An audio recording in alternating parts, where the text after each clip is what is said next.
Hey everybody, Films by JRP here, and welcome to the fourth episode of Live at Home with JRP. And today, we will be interviewing Star Actor Brandon Rudy. He is my new lead actor here at JRP, and he has already been in a variety of roles for the 5 years that he has been here. Here we are! Hello, hey, what's up, Brandon. Jonathan? Good to see you, man. How is your day going today? Oh, it's going pretty good, man. Went and worked out with some other friends early in the morning, and we had a great time, great talk. Just Great. about a lot of things, and yeah, here I am. Been working on schoolwork a little bit, but yeah, that's all. It has been quite an adjustment. Hey, Sabrina, good to see you.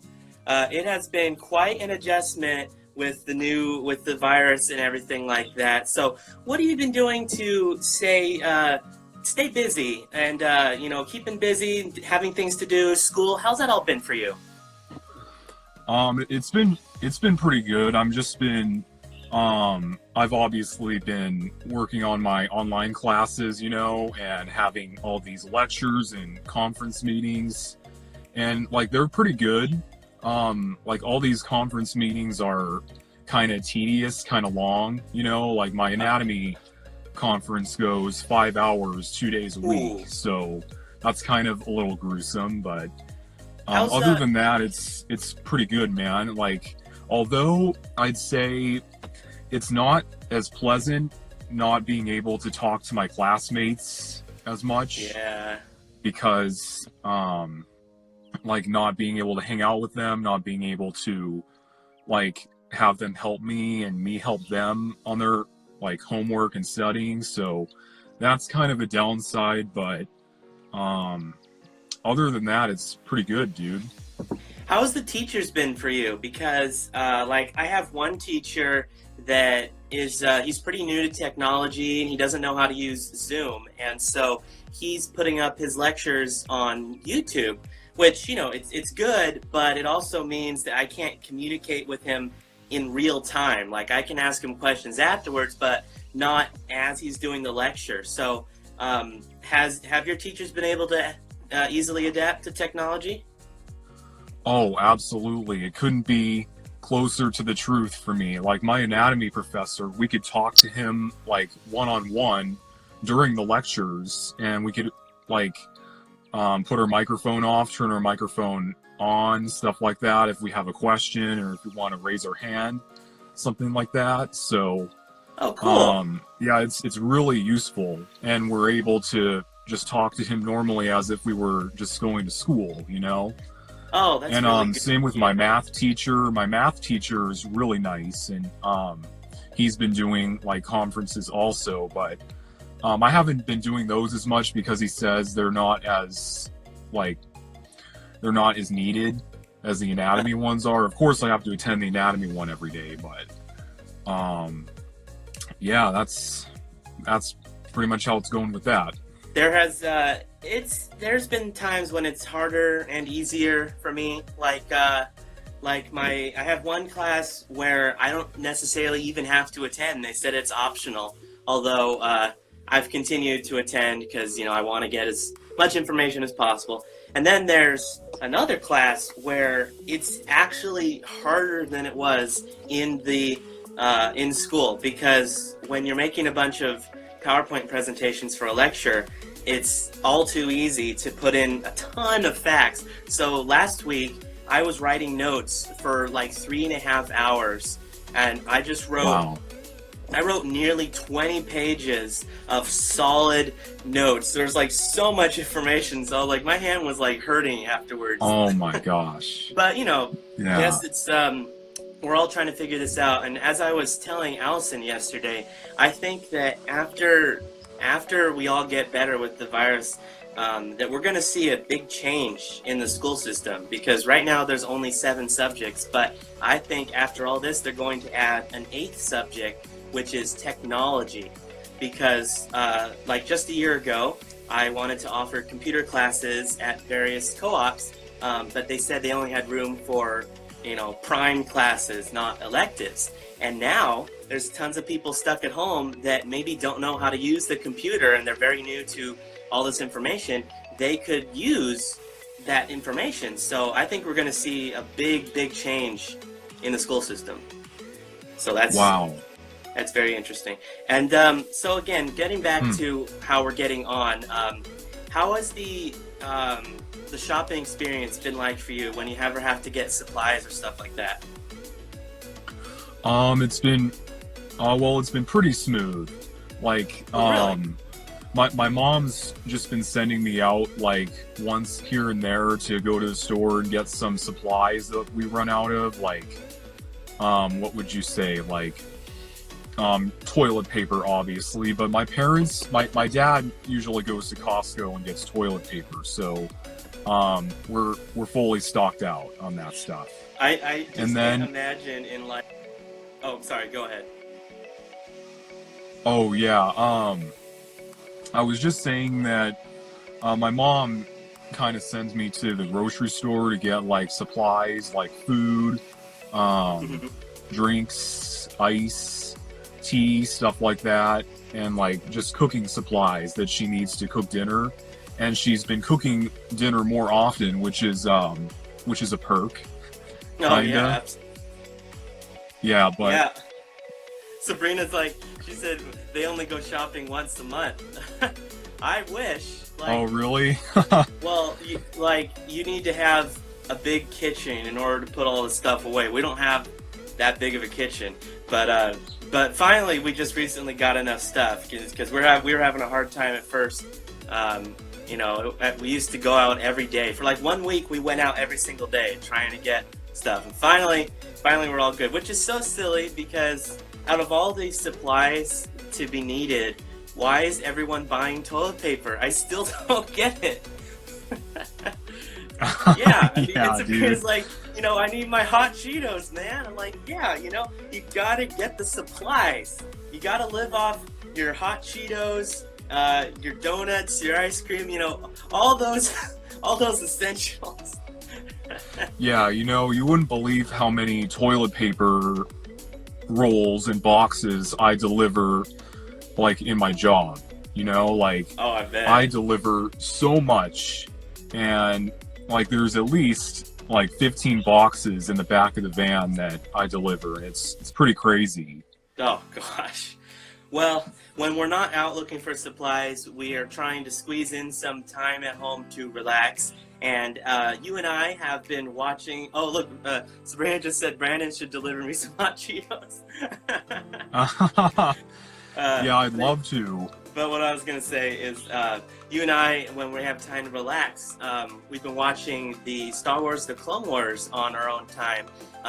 They just put on the 7th and final season, which has not been on the air since 2012 or 2013. It's been like 7 or 8 years. So Yeah, 2013, 2014. Oh, okay. So how's the new show improving on the overall story? Are you happy with the episodes so far? Definitely. Like the first arc of the Bad Batch was just awesome. I love to see more Clone Wars battles, which we should be seeing more of. We should be seeing more battles between the clones and the separatists, and to see Admiral Trench again was awesome. And then and to see Anakin in that last episode kind of go more dark, you know, towards the dark side, and that was a good like crossover point between Revenge of the Sith and stuff, because this new season takes place right before Revenge of the Sith. Right. So I just love that idea. I love that Dave Filoni made that idea. And speaking of that, like I'm just so excited for the Siege of Mandalore arc with the last 4 episodes. Yeah, and to see Bo-Katan, and seeing Bo-Katan in the latest episode of episode 7 was really awesome. How'd you know that And was to see- Bo-Katan? Oh, well, it was obvious. Like I could tell her voice and like her armor, her helmet design Oh, really? and stuff. Like you just hear that voice. Well, I hear that voice and I know it's Bo-Katan because I know all the characters really well, I guess. Yes, folks, Brandon is your go-to Star Wars expert.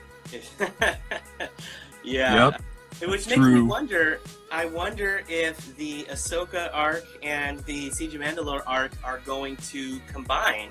Now that we see some Mandalorians in the Ahsoka arc, perhaps, I don't know, maybe she'll join them and stop the siege or whatever. You know my theory on what's going to happen is I think that Bo-Katan is going to possibly try to break them out of jail, Ahsoka and the Oh, Martez sisters. I bet that's And what I it think is. that um like my theory is Bo-Katan is going to make her an offer and she's going to say like, all right, so if we break you out of jail, then will you come help us fight Darth Maul on Mandalore and overthrow him? Yeah. Well, That actually, would just, on I that think note, that's switching how to it's going to Darth go Maul, down. what That's actually my is his prediction. deal? Oh, I'm sorry, it cut out. But I was going to say, switching to Darth Maul, what do you think is his deal? Like, without telling me the episode descriptions, what do you think is his deal right now? Because we last saw him getting electrocuted by Palpatine. Palpatine certainly does not want a rival. Plus, with the rule of two, he definitely messes that up. So, would he really be set free and just go back to sieging Mandalore like normal? Or what do you think? Well, actually, there's been a comic written, an entire comic series, and kind of a book written on what Darth Maul does in between these events. And I read all of it. And do you want me to like tell you what happens or no? Well, you can summarize pretty quick. All right, so just to summarize it, Darth Maul is captured by Sidious, and he's on Sidious's ship. And then this whole thing happens with Count Dooku and Grievous, and eventually Darth Maul ends up capturing Grievous and Dooku. And Oh. then, yeah, and then, like Darth Sidious, this is his whole plan to try to lure out Mother Talzin, the Night Sister. Oh. And he's trying to lure her out so he can defeat her once and for all, because I guess he thinks she's a threat to his grand plan, you know?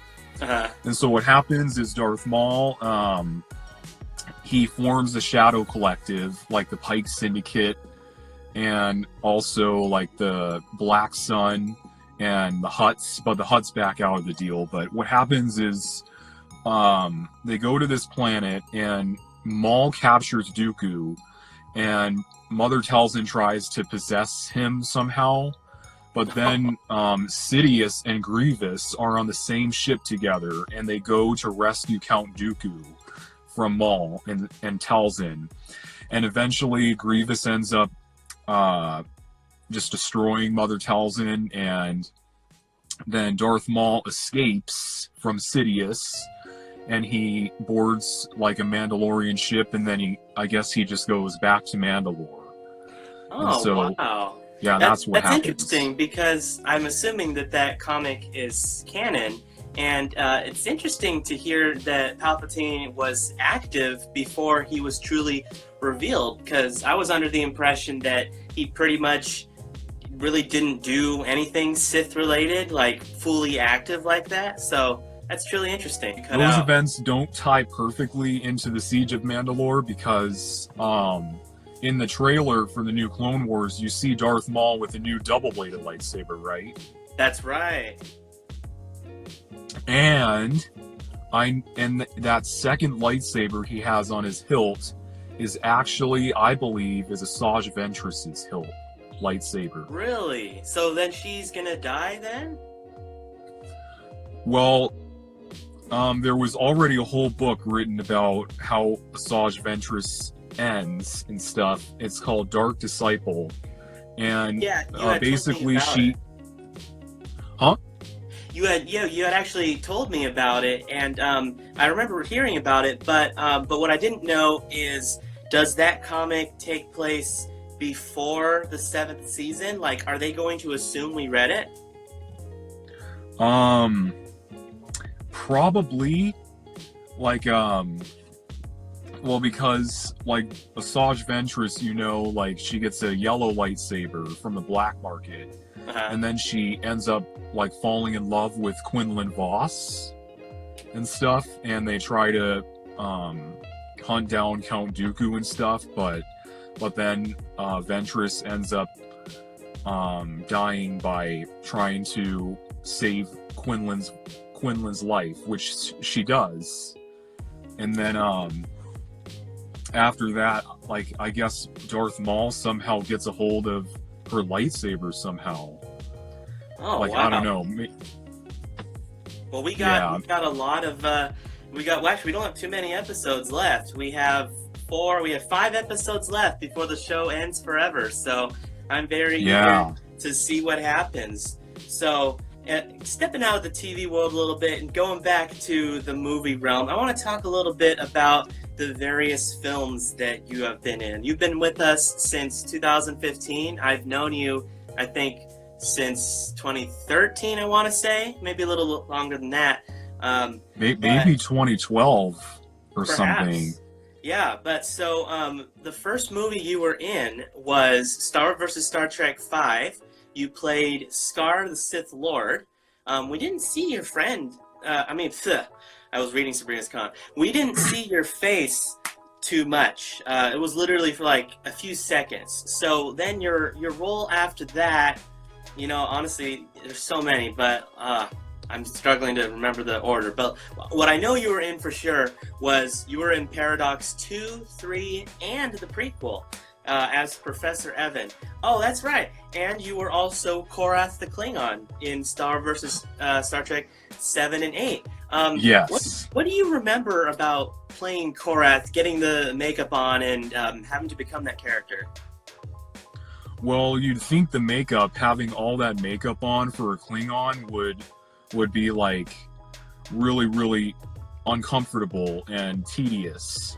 And it kind of was a little bit, but I just loved playing that role. Like, that was amazing to play like an alien, like a humanoid alien who is still trying to figure out his life and everything, and trying to go up against the evil that's oppressing the galaxy and stuff. And that last part with when I wielded the lightsabers was just so awesome. And the tie-in with Star Wars. Yeah, for sure. I'm sorry, you were cutting out a little bit there, but yeah, absolutely. And then when you played, you were in Paradox 2, 3, and 4. For Paradox 2, you had a brief cameo as I think you are HR guy, human resources guy. And then in Paradox 3 and 4, well, when I'm calling it 4, it's actually a prequel. But in Paradox 3 and 4, you were Professor Evan. So what do you remember, and what can you share with us about when you played the HR guy as well as Professor Evan? Well, the HR guy was, like, if I remember correctly, is that the guy who was in the opening scene and stuff, and he ran into the building and stuff? Yeah, he was the one where he came to the opening scene and he was looking around for someone and there was no one there, and then he just dies like instantly. Yeah, that guy. Yeah, well, it was good playing him, but he had kind of a short role, right, and stuff. But I showed a lot of emotion in that scene. I had a lot of people say that they really liked that character. In fact, I had a couple people say that despite only being in it for a few minutes, that you were their favorite character of Paradox 2. They really liked the passion you put in for just a few minutes. Really? Yeah. Wow. Really That's good. Interesting.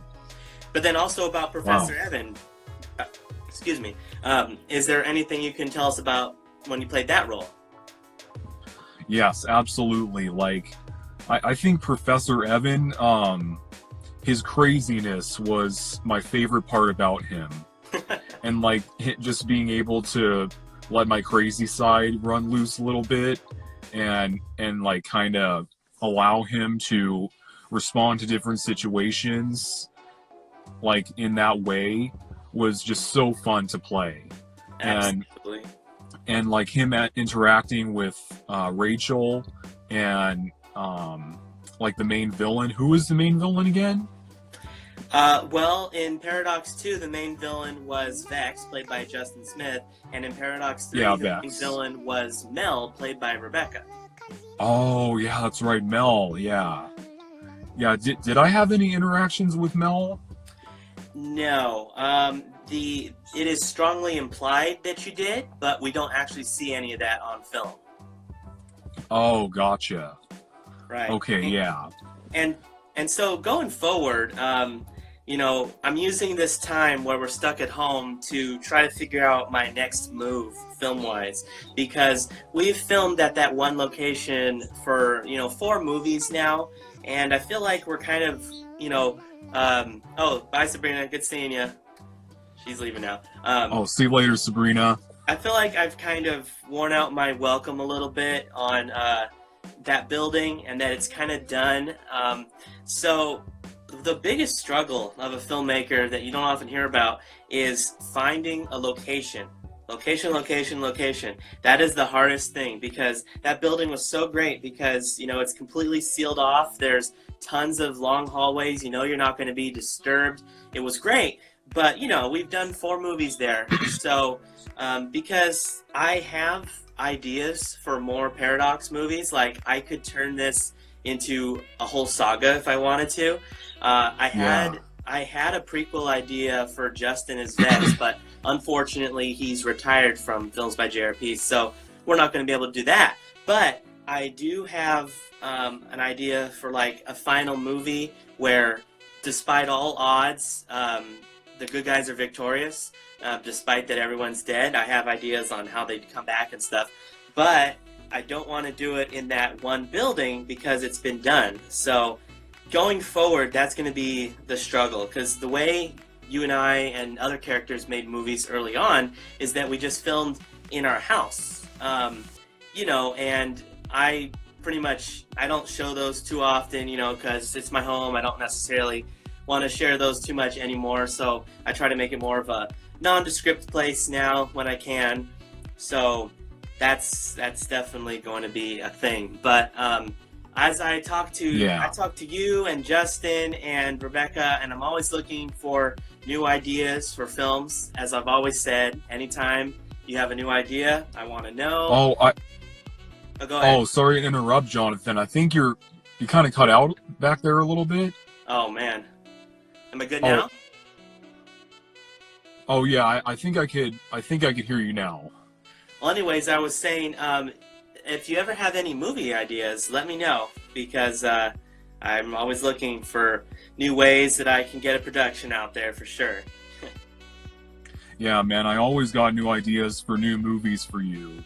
And I think I had another idea recently about like, I know the Blackheart thing was canceled for now until we can find a better set.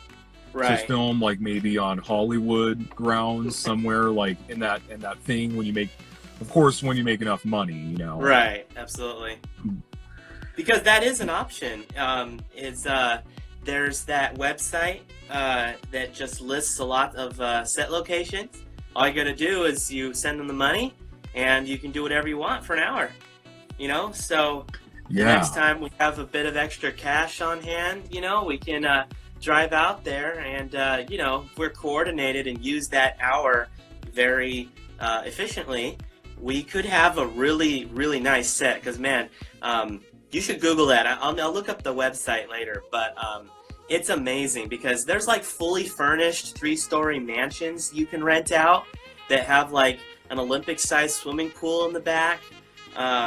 Or on the other extreme, you can rent out like an abandoned warehouse or a creepy looking docking yard for anything, you know? So like, can you imagine like a scene between like Vex and Rachel going down like an abandoned shipping area? That would be so awesome to see. Like that would be so awesome, dude. Like that would be the pinnacle of like action for Paradox. Yeah. You know. So there's definitely possibilities. Yeah. So yeah. Anyways, is there any final thoughts you'd like to share today about anything, about perhaps a funny moment that you can remember with us, with production wise? Let's see. A funny moment with production. Well, I'm sure we had plenty of our funny moments together, and like with Korath the Klingon and the Sith Lord and stuff like that. And I think the most recent one, didn't we have like those bloopers at the end that you showed us? Oh yeah, yeah, I did. I forgot about that. Yeah, Oh, that's yeah, right. Oh, go ahead. yeah. It's just kind of hard to think up some right now Oh, that's for fine. some reason. Absolutely.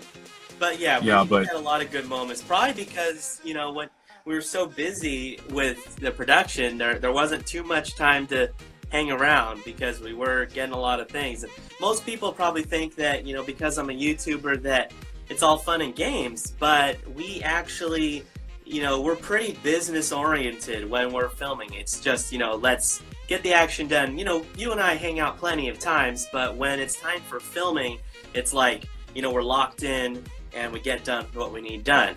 And we're getting a question right here from Rebecca. I'm going to go ahead and put it up. It says, Brandon, oh, what's up, Rebecca? Brandon, what was your favorite character you ever played? That's what Rebecca's asking. Ooh, that's a tough one, Rebecca. Well, let's see. I think my favorite character,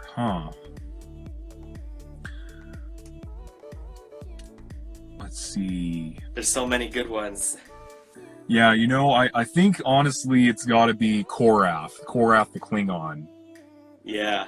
And stuff, because he was just like his emotion and his backstory and his like fighting for what's right and everything. That I just love that about him as a character and as a guy on the good side and as a fighter. I think he was just awesome. For those that are watching, you definitely should go back and watch Star vs. Star Trek 7 because that was one of my best films because we explored a side of Klingons that you don't often see, which is Klingons dealing with loss.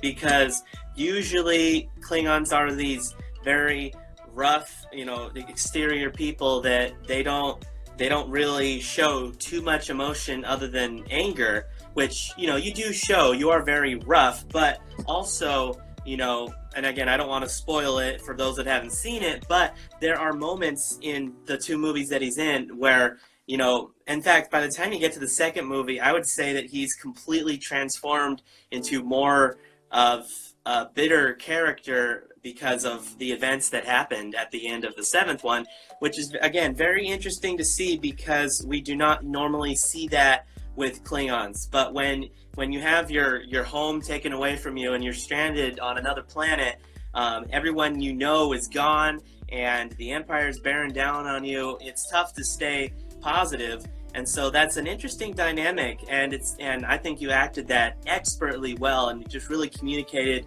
exactly what we were looking for in that movie. Yeah, I appreciate that, man. Yeah, I did the best I could. Yeah, and stuff, absolutely. And of course I'm getting better at acting, and learning like what's good and what's not good, and how to just work with myself and the person I am and convey that on the screen, on the big screen. Yeah, you're improving every time. I mean, you've been doing a great job lately, which is why I've said recently you're my lead actor now, because you're my go-to guy as of now. And so that's awesome. For our final topic for today, we're going to take it back to a more casual theme.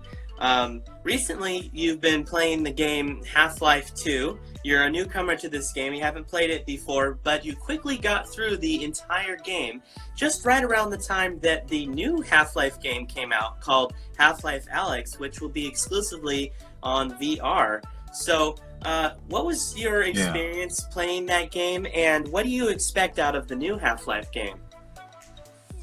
Let's see. Well, in Half-Life 2, like I was surprised with the story and how interesting it was, and like there were a lot of unknowns to me though about like the characters' backstories, because it was the second one, and I think I remember you mentioned that the first one wasn't really related to the second one in a way. And the thing that really confused me was Gary at the end, and how kind of creepy he was, you know, and how he talks to Gordon about all these like obscure things and everything. Like, yeah, what do you think about that?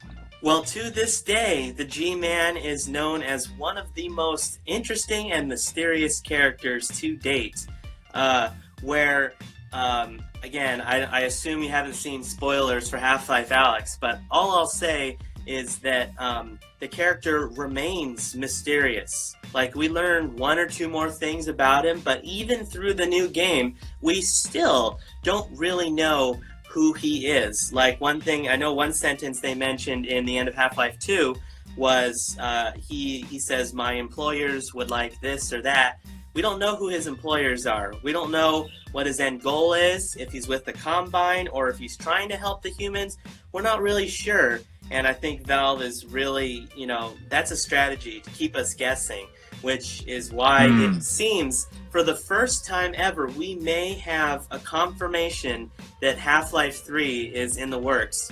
It has never been announced. It has been one of the longest conspiracy theories ever, is when is Half-Life 3 going to come out? You know, because they came out with Half-Life 1 and 2. Yeah. And then they came out with a bunch of smaller titles. Half-Life Opposing Force, Half-Life, Half-Life Blue Squadron, I think.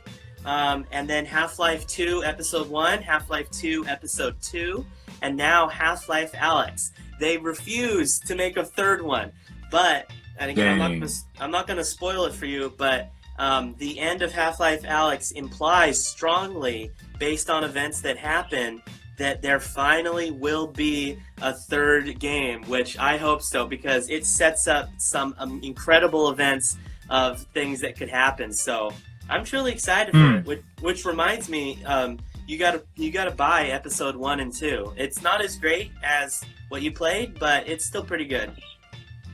Yeah, what would you say about the first one, like the original one? It's good, but I guess I have a hard time getting over the lack of graphics. Like, it makes Half-Life 2 look great in comparison.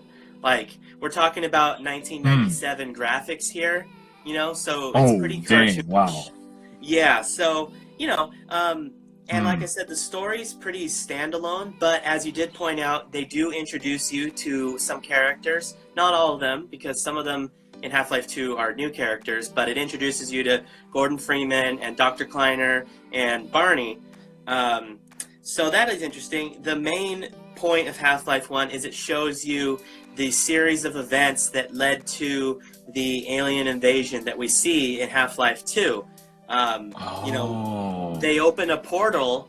We don't actually see what comes out of the portal, but the game just ends with a portal opening to an unknown dimension, and what happens, no one knew for about 5 or 6 years. And then, because remember, Half-Life 2 takes place 20 years after Half-Life 1.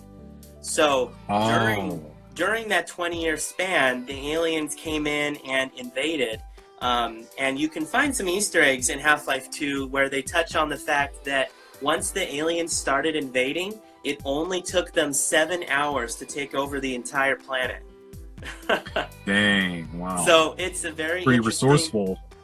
Yeah, it's a very interesting arc. So, you know, eventually I'm gonna buy a VR headset. I hate that they're so expensive right now, but all the clips I've seen of Half-Life Alyx just look incredible. It looks so great. So, you think you're ever gonna buy one of those? Well, I would want to if I actually have a console. I don't have a gaming console, so I probably wouldn't, but if I did have a gaming console, I think I would want to look into one of those. And Well, I'm very new to VR, so I don't really know exactly how it works. So you can't have a VR headset unless you have a console to connect it to? I thought it was completely standalone. well, like of course they have ones for phones, and they have some for consoles too, I believe. But yeah, man, like I'm kind of like in your boat. I don't really know how much about VR at all, really. I know more about augmented reality than VR. Yeah, I well, actually never. but go ahead. Oh yeah, yeah. I actually never tried a VR headset myself, so I couldn't really say that, you know. So that reminds me, when Downtown Disney reopens, you and I need to go and try it. Because you know they have, what's the name of it? I want to say The Verge or something like that. But they have a high-end VR studio there. And they have Oh, 3 different missions. They have a mission to Mars, or a trip through Jumanji, or you play as a stormtrooper attacking a rebel base. And let me tell wow. you, it is incredible because they put sensors on your hands and your feet, and you feel vibrations below your feet, and there's moving platforms. And so you're running in holding like an invisible gun, you know, and you have to reload it the exact way like you reload a real gun. Like when you have to get another magazine, you have to grab in your pocket, grab from behind your back, put it in, put it in, you know, like that. And so it's Wow. like all the movements. It's very realistic, and it's VR, man. I mean, that's the future. It's just absolutely incredible. Man, that's awesome, dude. Man, I can't. I'm really looking forward to that. Like that's gonna be incredible. Yeah, And I will say that depending on the map, I mean, I don't know, it's probably just me. For those that are car sick, including me, you can start to feel a little queasy after 15 minutes or so. It seems like as long as you're moving in the same speed as real life, you're fine. Because I did one where it was an underwater marine mission, and there were areas where I had to walk, and I'm like, I'm actually walking, so that's fine because the movements match my real movements. But then we got on a water scooter, and in real life I can hang on to the handles of the scooter, and I'm in a little cart in real life, but that cart doesn't actually move. Like it tilts and stuff, but it doesn't actually leave, unlike what I'm seeing where it's moving. So that actually did start to upset me. So that's, you definitely have to consider that. When I first tried VR, I did a roller coaster, and I was just sitting at home and not moving at all, but the roller coaster was spinning me around and around. I'm telling you, I got sick in like 3 minutes. Because oh, dang, man. my brain was convinced that I'm doing all this moving when I'm actually not. So it was insane. Wow. Man, that's kind of a scary thought to think about, honestly. Like to have a fake reality like activate real emotions and real G-force, real emotions that like you previously thought only G-force can activate. You know, so that is. And they give you noise canceling headphones, so that you hear the noises you're supposed to hear, and you're completely immersed. You know, the mask all the way around you, and you got the headphones. And so when you look down and you hold up your arms, it's all virtual. So you're completely in that world. Wow. Man, that's incredible, dude. Yeah. Wow, Well, I'm Brandon, really looking forward to that. Me as well, absolutely. I'm sorry I keep cutting you off. There's a really big delay through the live stream. Oh yeah, this is my first time live streaming, by the way, guys. So well, you're doing great. just bear with us. We've had quite a long stream. We had quite a lot of things to say, man. I want to thank you for coming on and sticking with us this whole time. We've gone way longer than I thought we were going to go. We had lots of things to talk about, so it was really great catching up with you. And I hope you stay safe going forward with this virus and everything that's happening. And is there any final thoughts you have to say to the audience? Well, just stay safe from the virus that's going around, guys. Make sure you wear masks out in public, and just do your best to protect those you love, and like wash surfaces you've touched, and just all that stuff. And I just hope everybody has a great day. Yeah, so guys, this was Brandon Rudy, and make sure to tune in tomorrow as we will interview superfans Joshua and Sabrina. They have come to every single one of my premieres, and they probably have a lot to say about the current situation of not only my films, but the times around us. So this was Life at Home with JRP. Once again, Brandon, thank you for coming on the show, and I will see you next time. My pleasure. See you later, guys.